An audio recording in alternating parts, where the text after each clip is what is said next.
Épisode 3. Choisir ses armes. Langage, bibliothèque et autres pièges à geeks. Attention, ceci est un épisode long, lent, chiant pour les impatients. On ne tapera toujours pas la moindre ligne de code. Pourquoi? Parce qu'un bon programme, ça commence dans la tête, pas dans l'éditeur. Spoiler, on ne code pas avant l'épisode 9. Et c'est volontaire. Tu veux bricoler un jouet vite fait? Va sur un site de no-code. Tu veux construire un outil qui dure? Alors assieds-toi, respire. On va choisir nos armes. Partie 1. Un outil, c'est une alliance. Toi, plus une techno. Tu veux créer un éditeur de code. Tu vas devoir choisir avec quoi tu vas le bâtir. Et là, attention, tu ne choisis pas ce qui est à la mode. Tu choisis ce que tu es prêt à comprendre, à maîtriser et à porter sur ton dos pendant des mois. Donc, oublie les benchmarks YouTube. Tu ne fais pas un jeu vidéo. Tu ne compiles pas Linux. Tu fais un programme qui lit et écrit du texte, gère du clavier, de l'affichage, un peu de fichiers. Et qui doit te ressembler? Partie 2. Choisir le langage. Cerveau versus compile time. Tu as plusieurs options. Voici les plus logiques selon ton niveau de tolérance à la douleur. C ou C++. Tu contrôles tout. Trop, peut-être. Parfait pour un binaire unique, ultra léger, rapide. Mais attention à la gestion mémoire, au crash, au démon du undefined behavior. Recommandé si tu aimes les outils de bas niveau et que tu es prêt à faire la plomberie toi-même. Rust? Tu veux de la rigueur? Rust va t'en donner. Sécurité mémoire, écosystème moderne, mais tu vas passer 3 semaines à convaincre le compilateur que tu ne fais rien de mal. Pour les purs motivés qui aiment souffrir proprement. Go, simple, lisible, rapide. Très bon compromis pour faire un outil propre, sans prise de tête. Mais un peu rigide côté GUI, tu devras peut-être bidouiller. Parfait pour un prototype sérieux, propre et maintenable. Autres, Zig, Nim, D, etc. Très bien, mais souvent moins stable, moins de doc, moins de libs. À envisager uniquement si tu es prêt à plonger dans l'inconnu. Geek bonus. Faire un éditeur en langage expérimental, parce que pourquoi pas. Partie 3.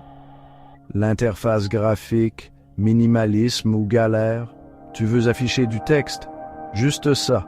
Tu veux un carré noir, du texte clair, un curseur. Et là, on te propose des trucs comme Qt, GTK, Electron.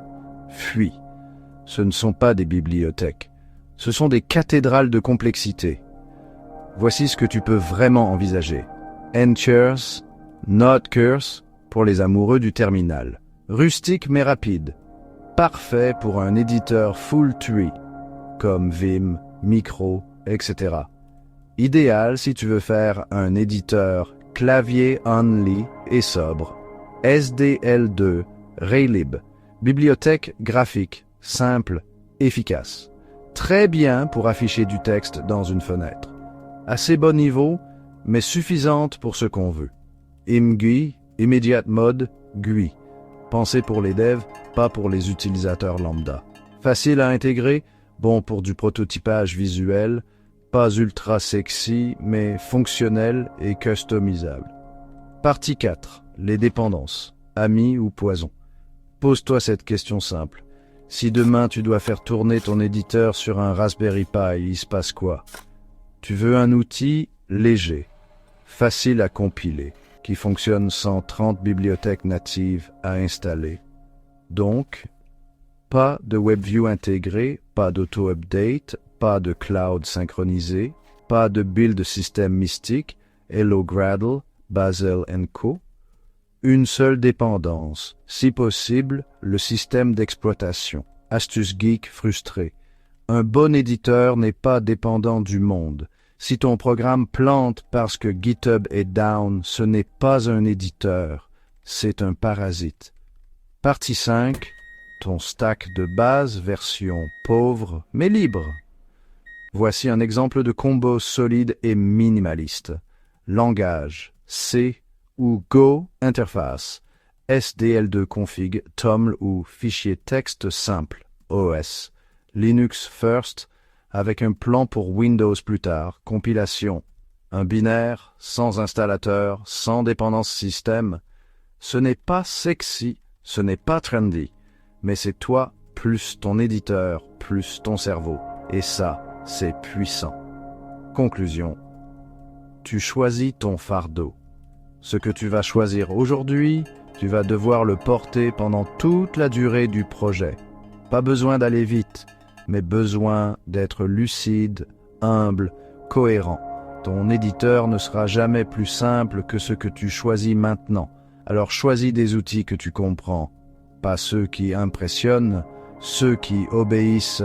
Prochain épisode, on ouvre une fenêtre, vide mais puissante, et ce sera peut-être la seule ligne de code que tu vas taper ce mois-ci, et c'est très bien comme ça.